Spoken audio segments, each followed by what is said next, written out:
गूंगी बहू, सब्जी क्या बनाई है री? सास ने ऐंठ कर बहू से पूछा।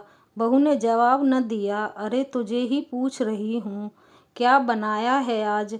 बहू बिना जवाब दिए अंदर किचन में गई और थोड़ी देर बाद एक थाल में रोटी, सलाद और सास की पसंदीदा बैंगन की सब्जी परोसकर सास के कमरे में सास के सामने रख आई।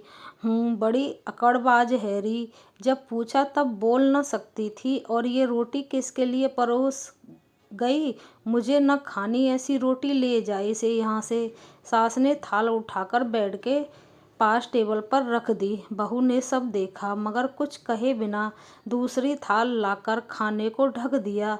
दोपहर गुजरी, शाम आई। खाने को देख सास का मन तो ललचा रहा था मगर असली अकड़ तो सास में थी। बहू को इंसान न समझकर कुछ भी अनाप शनाप बोल देने वाली सास बाद में भी बहू से ही अपेक्षा रख रही थी कि बहू आए और सास को जी जी जी करते हुए फिर से अपनी बेइज्जती करवाए।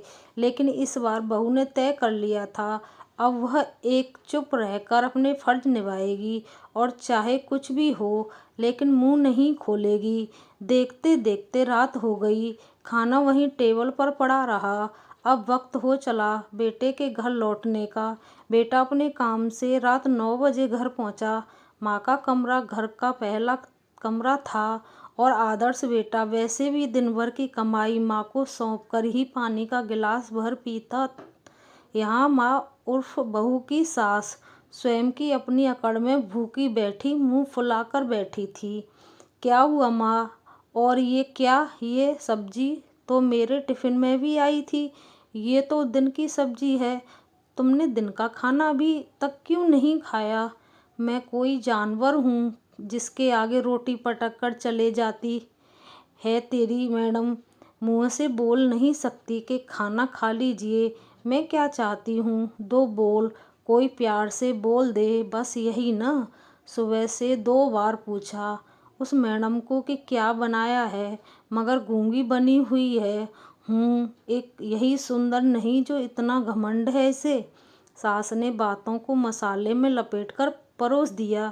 बेटा भी जानता था कि ये आए दिन का किस्सा है।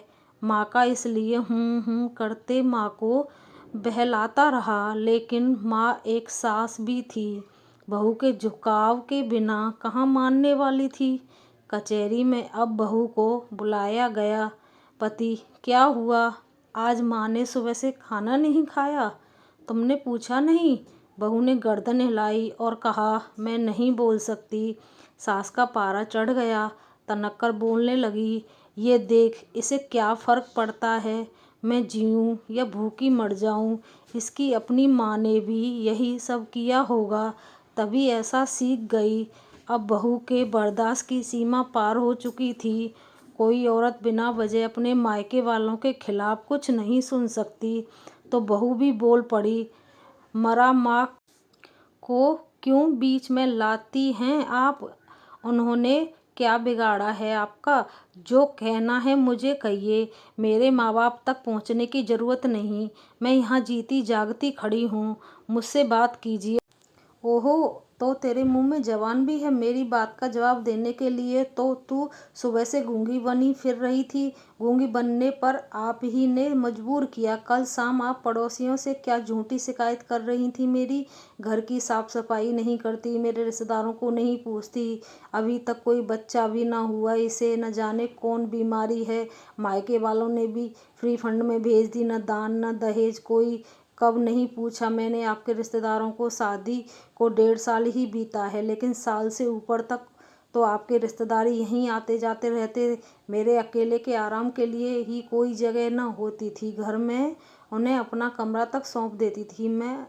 अब जब मेहमान इतने दिन, महीने, साल तक आते आते रहेंगे और हम पति पत्नी को आप अलग अलग कमरों में रहना पड़ेगा, तो कहाँ से गोद भरेगी मेरी? और रही बात दहेज की, तो आपने जिन बिचौलियों को बीच में डालकर पीछे पड़ पड़कर मेरा हाथ मांगा था अपने बेटे के लिए, मेरी जिस सुंदरता पर मोहित हुई थी आप शादी से पहले, आज वही सुंदरता आपको चुभती है?